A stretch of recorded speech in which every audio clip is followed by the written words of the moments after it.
শিক্ষার্থী বন্ধুরা, আশা করি সবাই ভালো আছো।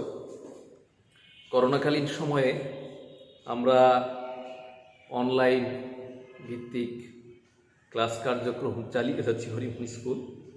আমি তারই অংশ হিসাবে আজ অষ্টম শ্রেণীর বাওবি বাংলাদেশ ও বিশ্ব পরিচয়ের প্রথম অধ্যায় ঔপনিবেশিক যুগ ও বাংলার স্বাধীনতা সংগ্রাম এই অধ্যায়ের উপরে আজ আলোচনা করতে চাই। তোমরা জানো যে ভারতীয় উপমহাদেশে সুলতানি আমল ছিল মুঘল আমল, তারপরে আসলো ব্রিটিশ আমল। ব্রিটিশ শাসন আমল শুরু হওয়ার প্রথম দিকে এখানে ঔপনিবেশিক শাসন ছিল। ঔপনিবেশিক হলো ব্রিটিশ ইস্ট ইন্ডিয়া কোম্পানি গঠিত হয়েছিল 1600 সালে। তারা ব্যবসা বাণিজ্যের উদ্দেশ্যে ভারতীয় উপমহাদেশে এসেছিল। ভারত উপমহাদেশে আসার প্রথম সূত্রপাত কি হয়েছিল? 1498 সালে পর্তুগিজ নাবিক ভাস্কো দা গামা সমুদ্রপথে বাণিজ্য বিস্তারের জন্য দক্ষিণ ভারতের কালিকট বন্দরে পৌঁছেন। এর মধ্য দিয়ে ভারতবর্ষের বাণিজ্যের একটি ক্ষেত্র তৈরি হয়। তারই পথ ধরে ইউরোপের ডাচ ইস্ট ইন্ডিয়া কোম্পানি, যেটি বর্তমানে নেদারল্যান্ড বা হল্যান্ড নামে পরিচিত, ডেনিশ ইস্ট ইন্ডিয়া কোম্পানি যেটা ডেনমার্কের, British east India company, French east India company ইত্যাদি বাণিজ্যিক কোম্পানি ব্যবসার উদ্দেশ্যে এই উপমহাদেশের দিকে তাদের নজর দেয়। বাংলায় এই যে ঔপনিবেশিক যে শক্তিগুলো এসেছিল তাদের মধ্যে ব্রিটিশ ইস্ট ইন্ডিয়া কোম্পানি, তারাই এদেশে টিকে থাকে। ব্রিটিশ ইস্ট ইন্ডিয়া কোম্পানির প্রথম তারা এই উপমহাদেশে ব্যবসা করতে করতে একসময় শাসন ক্ষমতার দখল নিয়ে নেয়। আমাদের কবি রবীন্দ্রনাথ ঠাকুরের একটি কবিতা আছে, তোমরা জানো। তিনি লিখেছেন, বণিকের মানদণ্ড দেখা দিল রাজদণ্ড রূপে পোহালে সর্বরী। আগেই বলা হয়েছে ইংরেজরা ক্রমশই বাংলায় তাদের ব্যবসা বাণিজ্যের সাথে সাথে শাসন ক্ষমতা দখলের বিভিন্ন ধরনের কূটকৌশলের তারা আশ্রয় নিতে থাকে। বিশেষ করে পলাশীর যুদ্ধের তাদের যে বিজয়, এর পিছনে ছিল তাদের একটি কূটকৌশল। 1757 সালে বাংলার নবাব সিরাজউদ্দৌলাকে তারা সুকৌশলে পরাজিত করেছিল। তারই প্রধান সেনাপতি মীর জাফরের সাথে একটি সখ্যতা করার ফলে মীর জাফর নবাবের সাথে বিশ্বাসঘাতকতা করে। যুদ্ধে ইংরেজরা বিজয় লাভ করে, বাংলার নবাব পরাজিত হয়। বাংলা, বিহার, উড়িষ্যার শাসন ক্ষমতা ইংরেজদের হাতে চলে যায়। বাংলার প্রতিষ্ঠিত রাজশক্তির বিরুদ্ধে ভিনদেশী একটি কোম্পানি শাসন ক্ষমতা দখলে নিয়ে নেয়। এর পিছনে অনেকগুলো কারণ আমরা বলতে পারি। বিশেষ করে তোমাদের বইয়ে বেশ কিছু কারণ উল্লেখ করেছে। উল্লেখযোগ্য কারণগুলো হলো বাংলার শাসকদের দুর্বলতা, অভ্যন্তরীণ কোন্দল ও চক্রান্ত এবং তা মোকাবিলার দরুন অনভিজ্ঞ নবাবের অপারগতা, উদীয়মান অর্থনৈতিক ও সামরিক শক্তি হিসাবে ইংরেজদের উত্তরোত্তর ক্ষমতা বৃদ্ধি, অন্যদিকে তাদের কূটকৌশল বোঝার মতো পারদর্শী দেশীয় রাজনৈতিক নেতৃত্ব শক্তির অভাব, ইংরেজদের উন্নত সামরিক শক্তি, রণকৌশল ও নেতৃত্ব, অর্থনৈতিক শোষণ ও নির্যাতনের শিকার প্রজাদের সাথে শাসকদের দূরত্ব এতটাই ছিল যে নবাবদের সাথে ইংরেজদের দ্বন্দ্বে বাংলার সাধারণ মানুষ ছিল নির্বিকার। প্রজাদের এই নিষ্ক্রিয়তা পরোক্ষভাবে ইংরেজদের সুবিধা দেয়। ঔপনিবেশিক শাসনের ফলে এদেশের অনেক কিছুই শোষিত হয়। শাসনের আড়ালে শোষণ প্রক্রিয়া চলতে থাকে। এরই মাঝে 1757 পরবর্তীতে আরেকটি যুদ্ধ ইংরেজদের সাথে হয়েছিল, সেটাকে বক্সারের যুদ্ধ বলা হয় 1765 সালে। ক্লাইভ দিল্লির শেষ মোগল সম্রাট শাহ আলমের কাছ থেকে আনুষ্ঠানিকভাবে বাংলা, বিহার, উড়িষ্যার দেওয়ানি লাভ করেন। দেওয়ানি লাভের পর বাংলার নবাবকে বৃত্তিভোগীতে পরিণত করে ক্লাইভ দ্বৈত শাসন প্রবর্তন করেন। দ্বৈত শাসন কি? এটি একটি অদ্ভুত ধরনের শাসন। বাংলার নবাবের উপর শাসন ও বিচারের দায়িত্ব অর্পণ করে, কিন্তু রাজস্ব আদায় ও প্রতিরক্ষা, রাজস্ব আদায়, মানুষের কাছ থেকে যে ট্যাক্স, অর্থ আদায় করা, এ দায়িত্ব লাভ করে রবার্ট ক্লাইভ আর কোম্পানি। আর প্রতিরক্ষা ব্যবস্থায়ও তাদের দায়িত্ব হয়। তাহলে বাংলায় দ্বৈত অর্থ দুই ধরনের শাসন ক্ষমতা চলতে থাকে। একটি ক্ষমতা থাকে নবাবের হাতে, আর অন্য ক্ষমতাটি থাকে ব্রিটিশ ইস্ট ইন্ডিয়া কোম্পানি ক্লাইভের নেতৃত্বে, রবার্ট ক্লাইভের নেতৃত্বে তাদের হাতে। এই দ্বৈত শাসনের ফলে ইংরেজরা প্রজাতির উপর অতিরিক্ত কর আরোপ করে, তা আদায়ের প্রচণ্ড চাপ সৃষ্টি করে। কোম্পানি এবং কর্মচারীদের অর্থের লালসা দিন দিন বাড়তে থাকে। অতিরিক্ত করের চাপে যখন জনগণ, কৃষকেরা দিশেহারা হয়ে পড়ে, 3 বছর পর অনাবৃষ্টি হয় এবং দেশে দুর্ভিক্ষ দেখা দেয়। এই দুর্ভিক্ষ দেখা দিয়েছিল বাংলায় 1176 সালে, আর ইংরেজি সালটি ছিল 1770। বাংলায় যেহেতু সালটি ছিল 1176, তাই এই দুর্ভিক্ষকে 76-এর মনন্তর নামেও উল্লেখ করা হয়ে থাকে। ইংরেজ শাসকদের গৃহীত আরও কিছু কাজ নিচে আমরা উল্লেখ করছি। 1858 সালে ব্রিটিশ পার্লামেন্টে গৃহীত ভারত শাসন আইনে ব্রিটিশ গভর্নর জেনারেলের হাতে ভূমি রাজস্ব ব্যবস্থা অর্পণ করা হয়। 1793 সালে চিরস্থায়ী বন্দোবস্ত চালু করে ব্রিটিশদের অনুগত জমিদার শ্রেণী তৈরি করা হয়। বলা হয়ে থাকে 5 বছরের জন্য পাঠশালা পরিকল্পনা। 1793 সালে জমিদারি প্রথা, মানুষকে জমির অংশ ভাগ ভাগ করে জমিদারি ব্যবস্থা চালু করে দেওয়া হয়, আর জমিদাররা স্থানীয় লোকদের কাছ থেকে ট্যাক্স উত্তোলন করত এবং তারা ব্রিটিশ রাজশক্তির কাছে সেই অর্থ জমা দিত।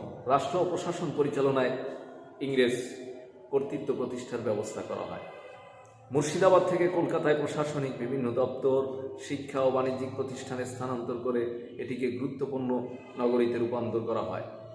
পরে আনুষ্ঠানিকভাবে কলকাতাই হয় বাংলার রাজধানী। তার মানে রাজধানীও স্থানান্তর হয়ে গেল, মুর্শিদাবাদ থেকে রাজধানী চলে গেল কলকাতায়। British east India company Bangla, Bihar, উড়িষ্যার দখল পেয়েই ক্ষান্ত হলো না। তারা দিল্লির শাসন, ভারতীয় উপমহাদেশ, তোমরা জানো ভারতীয় উপমহাদেশ এখন 3টি অংশে বিভক্ত: ভারত, পাকিস্তান ও বাংলাদেশ। ভারত, পাকিস্তান, বাংলাদেশ।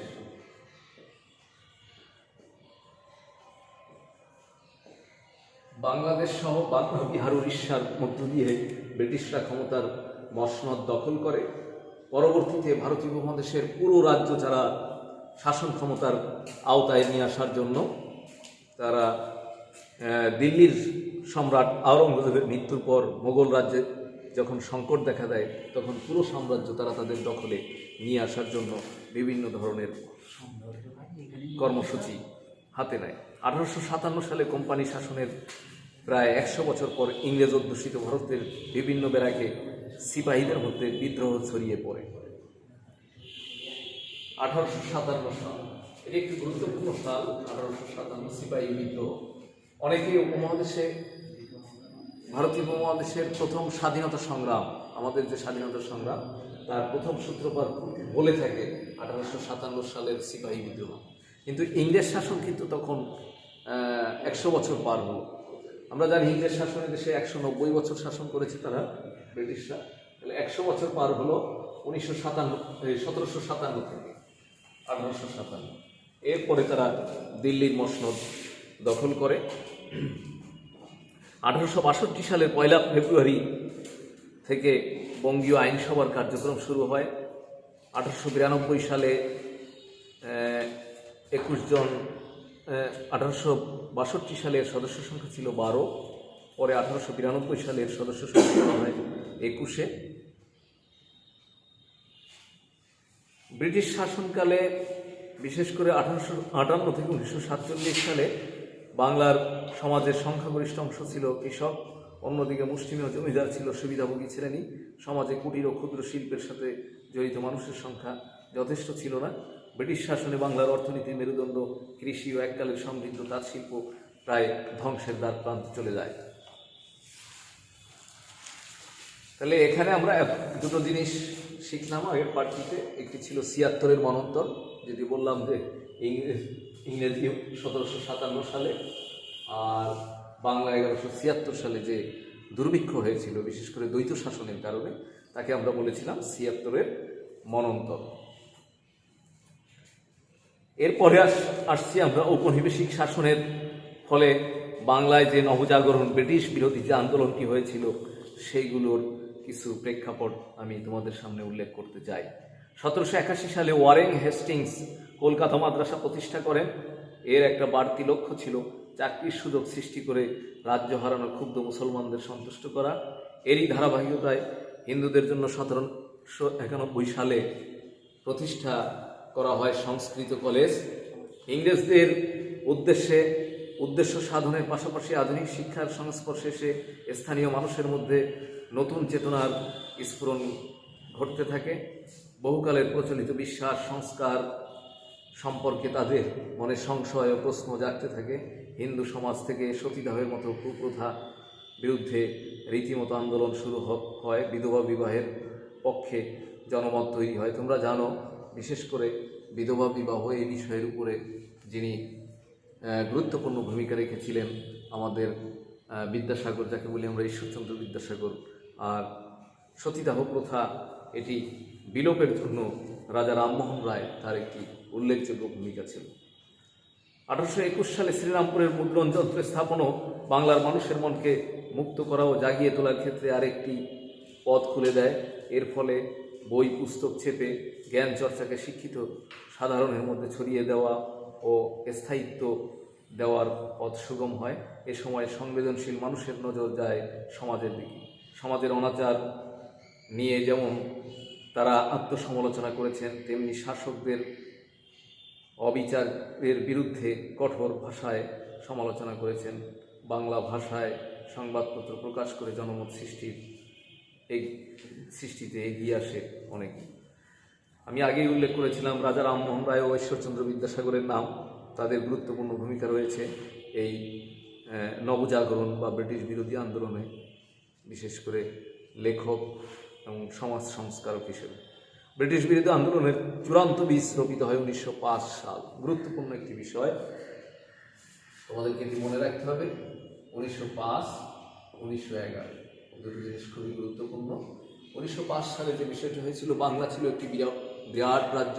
এই রাজ্যকে শাসনের সুবিধার জন্য ব্রিটিশ শাসকেরা মনে করলো যে এটিকে দুটি অংশে ভাগ করতে হবে। তাই তারা একটি কর্মসূচি নিয়েছিল, যাকে আমরা বলছি বঙ্গভঙ্গ। তোমাদের এটা মনে রাখতে হবে, বঙ্গভঙ্গ। বাংলাকে ভাগ করার, শাসনের সুবিধার জন্য ভাগ করার যে পরিকল্পনা ব্রিটিশ সরকার নিয়েছিল, সেই পরিকল্পনা তাদের বাস্তবায়ন হয়নি। কারণ বাংলাকে ভাগ করার বিরুদ্ধে এদেশের একটি শ্রেণী, তারা বাংলাকে জননী, বাংলাকে মা হিসেবে তারা সম্বোধন করত। তাই এই বাংলার বুকে ছুরি চালানো তারা অনভিপ্রেত বা অনাকাঙ্ক্ষিত মনে করল। তাই ব্রিটিশ সরকার বাধ্য হলো 1911 সালে বঙ্গভঙ্গ রদ, বঙ্গভঙ্গ রদ, বঙ্গভঙ্গ রদ, রদ মানে বাতিল করা, বঙ্গভঙ্গ বাতিল করা, রদ। এরপরেই চলে আসে আমাদের রাজনৈতিক দলের একটু কথা বলতে হয়। 1885 সালে ভারতীয় উপমহাদেশে প্রথম রাজনৈতিক সংগঠন ভারতীয় জাতীয় কংগ্রেস গঠিত হয়েছিল। পরবর্তীতে 1906 সালে ঢাকায় মুসলিম লীগ নামে আরেকটি রাজনৈতিক দল গঠিত হয়েছিল। এরপরেই শুরু হয়ে যায় স্বাধিকার আন্দোলন এদেশে। স্বাধিকার আন্দোলনের যে সূত্রপাত আমরা আগেই বলেছিলাম যে 1857 সালে প্রথম সিপাহী বিদ্রোহ, পরবর্তীতে 1905 থেকে 11 এই সময়ে স্বরাজ আন্দোলন হয়েছিল, বয়কট আন্দোলন হয়েছিল, সশস্ত্র আন্দোলন হয়েছিল, স্বদেশী আন্দোলন হয়েছিল। এইসব আন্দোলনগুলো ধীরে ধীরে জনমতকে আরও বেগবান করতে থাকে। এই সব আন্দোলনের পিছনে যাদের অবদান অনস্বীকার্য, যাদের কথা না বললে নয়, নেতাজি সুভাষচন্দ্র বসু, চিত্তরঞ্জন দাস, হোসেন শহীদ সোহরাওয়ার্দী, শেরে বাংলায় কে ফজলুল হক প্রমুখ নেতাদের নাম আমাদেরকে উল্লেখ করতেই হয়। এরপরে আসে 1911, এরপরে আসে 1940 সালের কথা। 1940 সালে উপরে দেখেন, উপরে 1940 সাল, এটি একটি গুরুত্বপূর্ণ সাল। 1940 সালে লাহোর প্রস্তাব, আমাদের বাংলার অবিসংবাদিত নেতা, তৎকালীন সময়ের এক সময় কলকাতার মেয়র নির্বাচিত হয়েছিলেন তিনি, শেরে বাংলায় কে ফজলুল হক। উনি একজন প্রথিতযশা আইনজীবীও ছিলেন, অত্যন্ত বাগ্মী ছিলেন। এই রাজনীতিবিদ 1940 সালে একটি প্রস্তাব দেন, যে প্রস্তাবকে বলা হয়েছিল লাহোর প্রস্তাব। সেই লাহোর প্রস্তাবে কি ছিল তোমাদেরকে একটু সে বিষয়ে আমরা আলোকপাত করতে চাই। লাহোর প্রস্তাবে বলা হয়েছিল, বাংলা তথা ভারতব্যাপী জাতীয়তাবাদী আন্দোলনের ব্যাপক প্রসারে ভীত ইংরেজ শাসকেরা নীতি ও কর্মকাণ্ডে নানাভাবে ভাগ করো, শাসন করো, এই নীতিতে তারা শাসন করতে থাকে। বঙ্গভঙ্গকে কেন্দ্র করে বাংলায় হিন্দু মুসলিমদের মধ্যে একটি বিভেদ সৃষ্টি হয়। এরই ফলে মুসলিম লীগ নামক একটি রাজনৈতিক দল তৈরি হয়ে যায়। ফলে চলমান জাতীয়তাবাদী রাজনীতিতে ধর্মীয় তথা সাম্প্রদায়িক মেরুকরণ করতে থাকে। হিন্দু মুসলিমদের মধ্যে একটু সাম্প্রদায়িক দূরত্ব তৈরি হয়। ক্রমশ কংগ্রেস হিন্দু সম্প্রদায়ের, মুসলিম লীগ মুসলমানদের রাজনৈতিক দল হিসেবে পরিগণিত হতে থাকে। যদিও কংগ্রেসে অনেক বড় মাপের মুসলমান নেতা ছিল। তোমরা বিশেষ করে মাওলানা আবুল কালাম আজাদের নাম শুনে থাকবে, যার ভারতীয় উপমহাদেশের রাজনৈতিক দর্শন সহ সব কিছু বিষয়ে ইন্ডিয়া উইন্স ফ্রিডম নামে তার লেখা একটি বই আছে। সে বইয়ে তিনি উল্লেখ করেছিলেন, তিনি কিন্তু ভারতীয় জাতীয় কংগ্রেসের সভাপতিও ছিলেন। অনেকটা কংগ্রেস অসাম্প্রদায়িক রাজনৈতিক একটি সংগঠন ছিল। 1940 সালে উত্থাপিত লাহোর প্রস্তাবে ভারতের সংখ্যাগরিষ্ঠ মুসলমান অধ্যুষিত এলাকাগুলো নিয়ে রাষ্ট্রসমূহ গঠনের কথা বলা হয়েছিল। তার মানে 1940 সালে মুসলিম সংখ্যাগরিষ্ঠ এলাকাগুলো নিয়ে একটি রাষ্ট্র হয়। তোমরা দেখো 1947 সালে পাকিস্তান নামক একটি রাষ্ট্র হয়, কিন্তু শেরে বাংলা একে ফজলুল হক সেই 1940 সালেই বললেন যে না, একাধিক রাষ্ট্র গঠন করতে হবে মুসলমানদের জন্য। তাহলে 47 সালে যে একটি রাষ্ট্র গঠন করা হলো 2 খণ্ডে বিভক্ত করে, এটি একটি ভুল সিদ্ধান্ত ছিল, যে কারণে আমাদের দেশ দীর্ঘ 23 বছর পাকিস্তানের শাসন শোষণের মধ্যে থেকেও ভাষার প্রশ্নে 1952-তে আন্দোলন করে, ধারাবাহিকভাবে এই সামরিক শাসনের বিরুদ্ধে আন্দোলন করে 6 দফা দাবি বঙ্গবন্ধু শেখ মুজিবুর রহমান লাহোরে যে প্রস্তাব দিয়েছিলেন, পরবর্তীতে 62 শিক্ষা আন্দোলন, 69-এর গণ অভ্যুত্থান, 70 সালে বাংলাদেশ আওয়ামী লীগের নিরঙ্কুশ বিজয়ের মধ্য দিয়ে যে জনমত তৈরি হলো, সেই জনমতের মধ্য দিয়েই সেই পাকিস্তান নামক দ্বিখণ্ডিত যে রাষ্ট্রটি, সেটি আবার ভেঙে গেল। তাহলে আমরা এক কথায় বলতে পারি, আসলে লাহোর প্রস্তাবের মধ্যেই বাংলার স্বাধীনতা সংগ্রামের যে বীজ, সেটি রোপিত হয়েছিল। তাহলে শিক্ষার্থী বন্ধুরা, আজকে আমরা যে শিরোনাম নিয়ে আজকে আলোচনা তোমাদের সামনে উপস্থাপন করেছি আমি, ঔপনিবেশিক যুগ। ঔপনিবেশিক যুগ, যার সূত্রপাত কিন্তু আমাদের বলতে হবে 1600 সালে ইস্ট ইন্ডিয়া কোম্পানি প্রতিষ্ঠার মধ্য দিয়ে। এই ইস্ট ইন্ডিয়া কোম্পানি অনেকগুলো হয়েছিল, কিন্তু শাসন ক্ষমতায় এদেশে শাসন ক্ষমতা দখল করতে সক্ষম হয়েছিল ব্রিটিশ ইস্ট ইন্ডিয়া কোম্পানি। তোমাদেরকে আমি বলেছি, তারা ধীরে ধীরে 1757 সালে বাংলার নবাব সিরাজউদ্দৌলাকে পরাজিত করে বাংলার শাসন ক্ষমতার, বাংলা বিহার উড়িষ্যার যে শাসন ক্ষমতায় তারা দখল নিয়ে নেয়। পরবর্তীকালে তারা দিল্লির সম্রাট আওরঙ্গজেবের মৃত্যুর পরে দিল্লির শাসন ব্যবস্থা যখন দুর্বল হয়ে পড়ে, দিল্লি পর্যন্ত তারা পুরো ভারতীয় উপমহাদেশ দখল করে নেয়। আর পরবর্তীতে যে 1857 সালের কথা একটু বলেছি, এই সময় এসে 100 বছর পরে সিপাহীদের মাঝে একটি বিদ্রোহ হয়েছিল।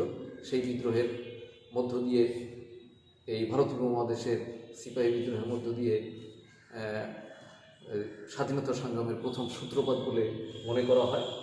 আর পরবর্তীতে কিছু আমি সাল এখানে উল্লেখ করেছি। 1905 সাল, যেটি খুব গুরুত্বপূর্ণ, বঙ্গভঙ্গ। 1911 সালের বঙ্গভঙ্গ রদ, এটিও গুরুত্বপূর্ণ। আরও আগে উল্লেখ করেছিলাম 76-এর মন্বন্তরের কথা, যেটি বাংলা 1176 সালে হয়েছিল। এভাবে এই ধারাবাহিকভাবে এসে 1940 সালে লাহোর প্রস্তাবের মধ্য দিয়েই সত্যিকার অর্থে বাংলার স্বাধীনতার বীজ রোপিত হয়। কারণ আমরা দেখলাম দ্বিখণ্ডিত পাকিস্তান দীর্ঘ 23 বছর পরে ভেঙে গেল ভাষার প্রশ্নে এসে। তারই মধ্য দিয়ে 1970 সালে নির্বাচনের যে জনমত হলো, জনমতের পরবর্তীতে এসে 1971-এর যে স্বাধীনতা যুদ্ধ, যেই যুদ্ধে ভারতের সাথে যৌথ বাহিনী, বাংলার মুক্তিযোদ্ধা, ভারতীয় বাহিনীর যৌথ কমান্ড যেটি গঠিত হয়েছিল 1971 সালের নভেম্বর মাসে, পরবর্তী দিন ডিসেম্বর মাসে বিজয় লাভের মধ্য দিয়ে, জেনারেল নিয়াজির আত্মসমর্পণের মধ্য দিয়ে বাংলা তার স্বাধীনতার লাল সূর্যকে ছিনিয়ে নিয়ে আসে। তা শিক্ষার্থী বন্ধুরা, আমরা ষষ্ঠ সপ্তম শ্রেণীতে বাংলার স্বাধীনতা সংগ্রামের কিছু দিক আলোচনা করেছি, তোমরা জেনেছ। পরবর্তীতে আরও বিশদভাবে তোমরা উপরের ক্লাসে জানতে পারবে। তবে নেক্সট তোমাদের এই অষ্টম শ্রেণীর বইয়েই পরবর্তী অধ্যায়ে বাংলার যে মুক্তিযুদ্ধ, 1971 সালের যে মুক্তিযুদ্ধ, তার বিষয়ে বেশ আলাপ আলোচনা রয়েছে। আমি পরবর্তী ক্লাসে সে বিষয়টি নিয়ে তোমাদের সাথে আলোচনা করব। তা আমি আজকের মতো এখানেই শেষ করছি। তোমরা এই বিষয়গুলো বাড়িতে একটু তোমরা চর্চা করবে। বিশেষ করে ঔপনিবেশিক শাসন বলতে কি বোঝায়, 76-এর মনন্তর কি, তারপরে পলাশির যুদ্ধ কি, বক্সারের যুদ্ধ কি, বাংলা ইংরেজরা কেন জয়লাভ করেছিল, ইস্ট ইন্ডিয়া কোম্পানি বলতে কি বোঝায়, এই বিষয়গুলো তোমরা একটু চর্চা করবে। আর আমি আজকের মতো এখানেই শেষ করছি। সবাই ভালো থাকবে, করোনায় স্বাস্থ্যবিধি সবাই মেনে চলবে, বাইরে মাস্ক পরবে, নির্ধারিত যে সামাজিক দূরত্ব বলা হয়েছে, শারীরিক দূরত্ব, সেটা মেনটেন করবে, যতটা সম্ভব বাড়িতে অবস্থান করার চেষ্টা করবে। সবাইকে ধন্যবাদ জানিয়ে আমি আমার আজকের বাংলাদেশ ও বিশ্ব পরিচয় অষ্টম শ্রেণীর ক্লাসের এখানেই সমাপ্তি ঘোষণা করছি। সবাইকে ধন্যবাদ।